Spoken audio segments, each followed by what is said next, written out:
Hello， 大家好，下個星期就新年啦，今日就即刻同大家示範整一個好應節嘅餸菜，就叫做橫財就手啊！有 Coco 雙壓電飯煲嘅幫助，一陣間就搞掂。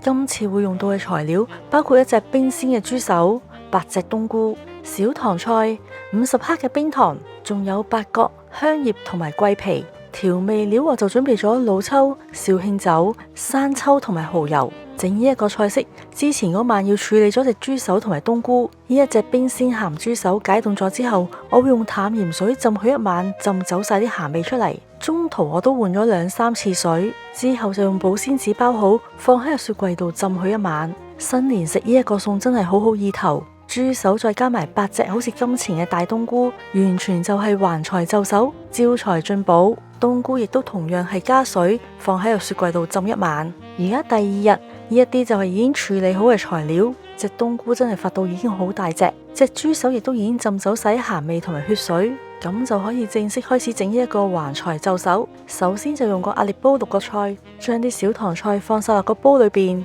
加啲水，再加啲油。我冇特別落調味料，因為最後點嗰個醬汁仲好食啊。之後就冚埋一蓋，選擇高壓蒸燉模式，時間就揀15分鐘，利用壓力煲將啲菜渌熟。喺渌菜呢一段時間，我就處理埋個香葉同埋冬菇。為咗令到塊香葉更加出味，我會逆紋剪幾下。冬菇就更加簡單，我只係剪走個丁。記住要保留個冬菇水係精華嚟㗎。小棠菜都喺呢一個時候整好啦，等我打開嚟睇下先。效果唔錯喎，個壓力煲可以保留到小棠菜嘅青綠色。啲水唔好浪費，繼續用嚟幫隻豬手出水。加啲薑，加啲蔥，再加埋隻豬手。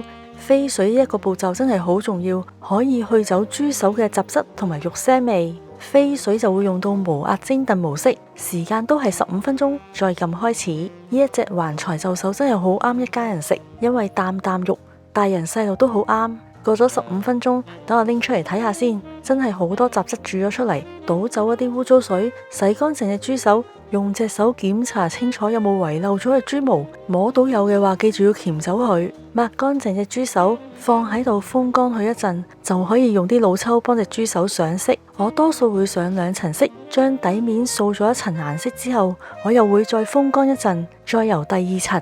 其實我新年嘅時候真係好中意食橫財就手，諗翻以前用傳統嘅方法整，閒閒地都要燜2-3個鐘。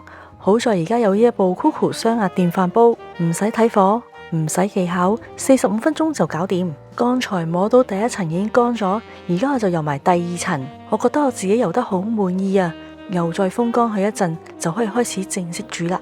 先將50克嘅冰糖、香葉、八角同埋桂皮放入個煲裏邊，再加入3湯匙嘅紹興酒，再加入好香嘅冬菇水，攪勻佢之後就可以加埋隻豬手。隻豬手啲顏色真係好靚啊，橫財就手鴻運當頭，完全應晒節。再加埋8隻冬菇同埋少少清水，浸到去隻豬手1/3嘅高度，然後就用 Coco 電飯煲嘅高壓模式，先用30分鐘煮腍隻豬手。其實起初我都有個好大嘅問號，咁大隻豬手用壓力煲真係可以咁短時間整到咁腍？結果話俾我聽，真係得㗎。過咗30分鐘，聽到響聲就可以拎隻豬手出嚟做最後嘅調味。而家呢一度咧就煮咗30分鐘，我先拎隻豬手出嚟，再試下個醬汁嘅味道。因為頭先加唔同嘅水量都會有少少嘅分別，經過試味之後，我今次就會加3湯匙嘅蠔油同埋1湯匙嘅生抽，攪勻之後就可以將隻豬手反轉放翻入去個電飯煲裏邊，加埋頭先我撈起咗嘅冬菇我真係提議放喺面，因為我驚俾隻豬手砸爛啊。用翻剛才嘅方法，選用高壓蒸燉模式，再煮最後嘅15分鐘，再撳開始。我一直以嚟都好推介呢個 Coco 電飯煲，除咗因為佢係全自動之外，佢喺處理肉嗰方面真係好出色，真係可以整到啲肉好腍。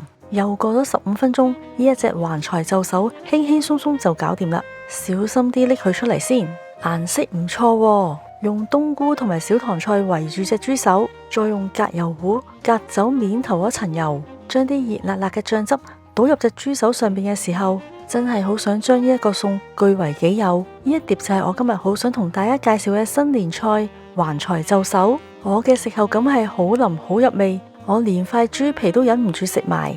屋企人